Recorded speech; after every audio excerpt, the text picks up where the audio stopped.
Hi, it's Connie the Canoe Lady. I want to welcome all my friends to the Swamp Store. Hello, my name is Connie Shreve, and I'm the Master Naturalist here at the Savannah-Ogeechee Canal. And my job is to tell you about our events, programs, history, and amenities at the Savannah-Ogeechee Canal. The Swamp Store is a place where all my friends from Black Ankle Swamp come together to have a Coke and a snack and talk about what's going on the Great Ogeechee River.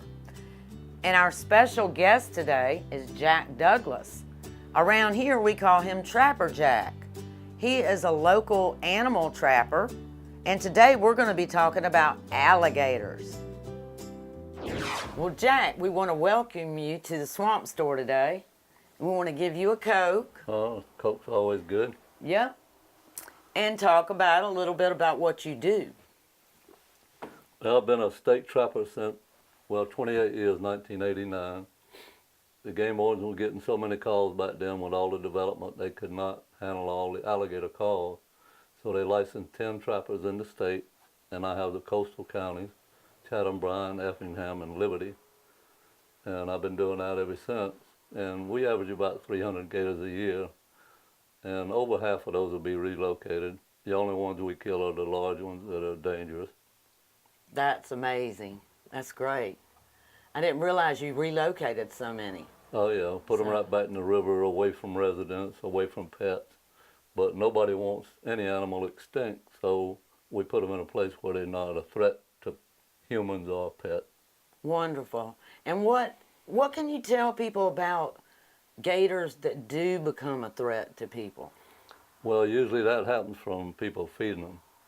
And just like the refuge signs in Carolina, they got signs everywhere. A fed gator is a dead gator, and that's usually true everywhere. When they lose their fear of people, then they become very dangerous, and we have to put them down. So just don't feed them, let them do their own thing in the wild. And, there'll be a lot less of them that we have to take down. I'm sure. That's a great thing for people to know. Yeah. Leave the alligators alone. Don't feed the alligators. Don't try to catch them on your rod and reels. That's right. So, Jack, could you tell us a little bit more about the alligators that are found here in our area? Yeah, they are a prehistoric animal that hadn't changed in thousands of years, but the one we have is the American alligator. No crocodiles in Georgia. There's a few in Florida, but I think they were planted there on a certain river just to see how they survive. But it's just American common alligator. The males get up to 12 feet. Females start nesting when they're about 7. They top out about 8 foot. You hardly ever see a female over 8 foot. And they're an egg-laying reptile. They can lay 20 to 40 eggs. But after 7 years, only 3 has survived. There's big blue herons, wow, daddy alligators, big bass in the lakes. Everything feeds on the little small gator, like wow, a live lure. So they're lucky to live, yeah, the few that do. That's right. So how's the population of gators in our rivers? Well, it's very stable. They have a public season, and this area gets 1,000 tags distributed to different rivers. And about 60% of those tags are actually used. Anti-hunters grab some to save an alligator's life. Okay. Yeah, you would never think that, but they do. And then some people really try hard to get one on their own without a guide, and it just doesn't happen. But oh, yeah. About 60% actually get an alligator. Okay. I get those calls about once a year, a bunch of people wanting to rent a canoe from me to go get a gator. I just don't let them do that. No, that's not a safe. Not a good vessel to be no, in. You need a bigger boat with some more sides on it. I understand. So you brought a few things here today. You want to tell us about what you have here? Yeah, I was telling you, a female alligator tops out about 8 foot. This is the head of an 8-foot alligator. Of course, that's a coyote, but today we're talking about alligator. Mm-hmm. And that would be a 12-foot male alligator. My daughter drew a tag. I took her hunting in Savannah River at the Houlihan Bridge. Whoa. And we harvested that one about 12 years ago. That is a big alligator head. Yeah, out of all the ones I processed for other people this year, we only had 4 that was in that class, 12 foot out of about 30 or 40. Okay, a gator that big, he must be pretty old, huh? Yeah, they live up to 60 years in the wild. And if the food and his habitat suits him, he can get 12 foot in about 20, 25 years. They grow very slow. Okay. But once they get 8 or 10 foot, then they really put on the weight. They bulk up. Okay. And when they hatch out, they're only 8 inches long, real camouflage, just to protect them as best as we can. So when they hand out those tags every year for those gators, what is all that about? Well, they got a website, Quote a Hunt, and you register on there. And it takes 5 years to get your first tag, and it'll be 5 more years before you get a second one. And that tag allows you to go in any public river or a pond that you have permission to go in, harvest 1 gator over 4 foot. And then you can hunt him at night, but you can't shoot a rifle. It has to be a handgun. Has to be a line attached to the gator before you shoot it, because there's so many people would lose the animal on the After bottom. they shot. But if a line's attached to it, a handgun, you catch them on a rod and reel and get them a harpoon or whatever method. Now, but that's only a hunting tag. Once you harvest it, you have to get what's called a CITES tag. That allows that skin or alligator to go out across the state line in the whole USA. So the tags that I'm issued is a CITES tag, not the hunt tag. Every nuisance gator I catch over 4 foot, if I want to kill them, they'll issue me a CITES tag. Wow. That allows me to sell the skin, sell the head, any part of them legally. Well, that's great. You get to use all the parts of the gator. Yeah, nothing wasted. Nothing on goes to nothing waste. wasted. Does the tag actually go on the gator? Yes, a locking tag. It's very strong plastic, and it has a number registered with DNR. It goes in the last 6 inches of the tail, all the way through both sides, and it locks together.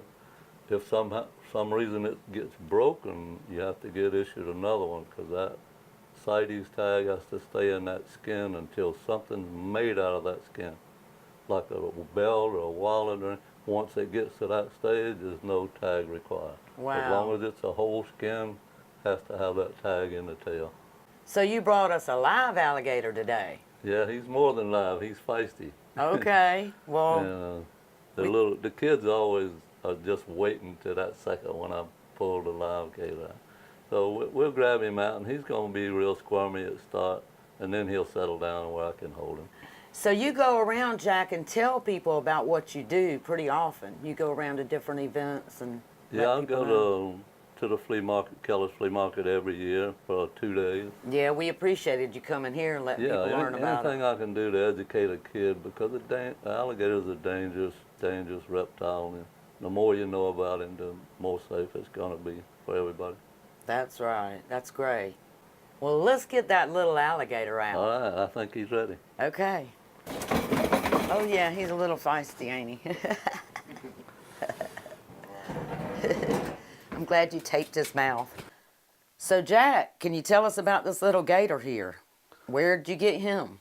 Yeah, this is one of the ones I took out at Gregory Park. They had 4 in there at the time they was having the seafood festival, and so many small kids around the water there with people not keeping up with them like they should. We try to make sure there's no gators in there during that time. Okay.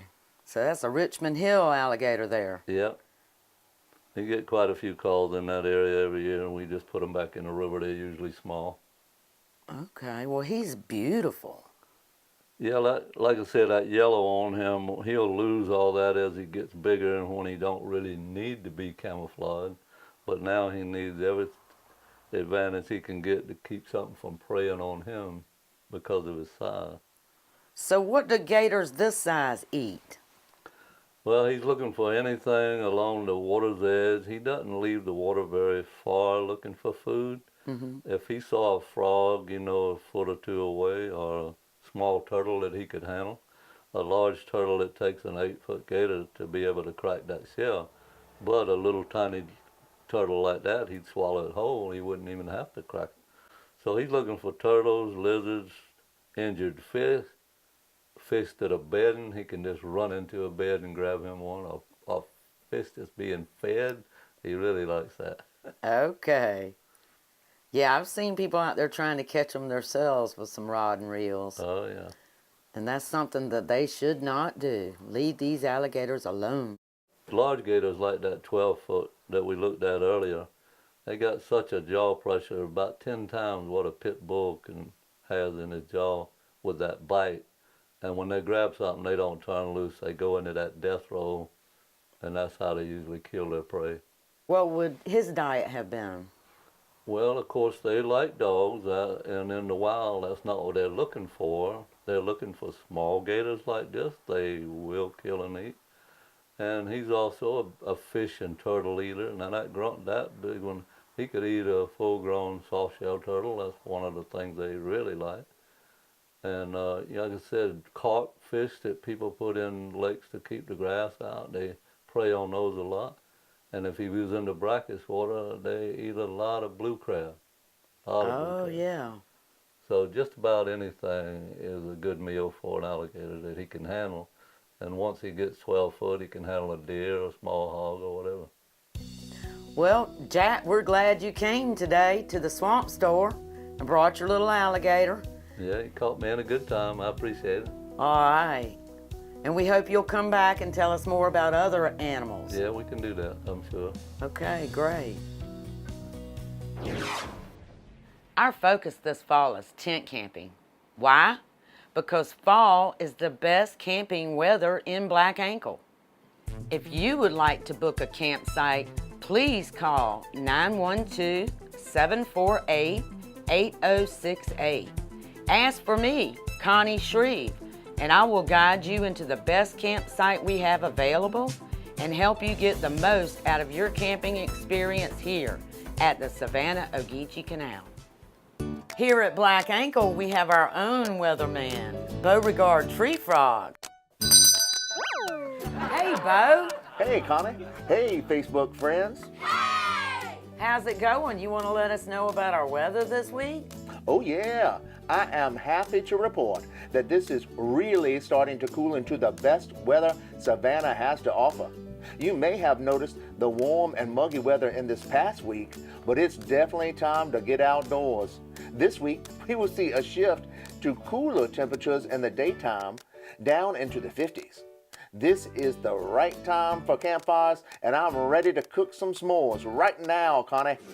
I am so glad the weather's changing. Oh, me too. Hey, Connie, what do you call a lady with a frog on her head? I don't know, Beau. What do you call a lady with a frog on her head? Lily. Ah. Bye, Connie. See you, Beau. Here's a fun fact. Did you know that you can hypnotize an alligator by rubbing its belly? Now, I don't know how you're going to get it to lay there for you to do that. I'm not going to try it here, and I don't suggest you try it at home. So that's all the time we have today. We'd like to thank Trapper Jack for being our special guest and bringing his live alligator. That was very exciting. And on behalf of Chica Arndt and Beauregard Treefrog, this is Connie the Canoe Lady saying thanks for watching the Swamp Store.